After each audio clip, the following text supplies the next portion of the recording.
আরে রোবগুলা পড়ে গেল রে। চলো মা বাড়িতে যাই, কিন্তু পাশের বাসার আপু দেখি রোবো খাচ্ছে। বাবা টাকা থাকলে আমিও খাইতে পারতাম। কি রাজু কি হয়েছে? না মানে মা ওই আপুর মতন রোবো খেতে ইচ্ছা করছে। আচ্ছা বাড়িতে চল, ব্যবস্থা করছি। এই দেখ নিয়ে নিলাম আমের মতন কপি ফল, ঠিক আছে? প্রথমে আমরা ফলটাকে ধুয়ে নিলাম, তারপরে ফলটাকে কেটে হবে মাঝখান থেকে, তারপরে আমের আটির মতন এই আটিটাকে ফেলে দিতে হবে। যেহেতু এই ফলটা অনেক নরম, তাই আমরা চামচ দিয়ে কেটে নিতে পারবো এগুলা। তারপর কেটে ফেলা অংশগুলো এই পাত্রের ভিতর দিয়ে দিব এবং 1 পোয়া দুধ ঢেলে দিব এর ভিতরে এবং পরিমাণ মতন চিনি এবং লবণ দিয়ে দিব। এবার মিক্সার গ্রাইন্ডারের মুখটা আটকে দিব। মিক্স করতে দেওয়া হয়ে গেল। এটা দেখতে কিন্তু অনেক সুন্দর হয়ে গেছে, কিন্তু এরপর কি করলাম তা দেখে রাখি বন্ধুরা।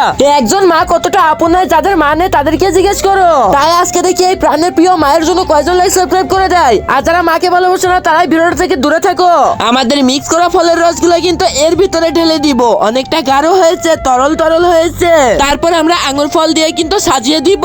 খেয়ে দেখ রাজু, দোকানের রোবর মতন হয়েছে নাকি তরল তরল? দেখি তো। আরে বাহ মা, অনেক সুন্দর হয়েছে। তুমি একটু টেস্ট করো তো, দেখো কেমন হয়েছে। আরে বাহ, আমি বানালাম, এটা বিশ্বাস হচ্ছে না। বন্ধুরা তোমরা যদি খেতে চাও তাহলে ভিডিওটাতে লাইক সাবস্ক্রাইব করে দাও।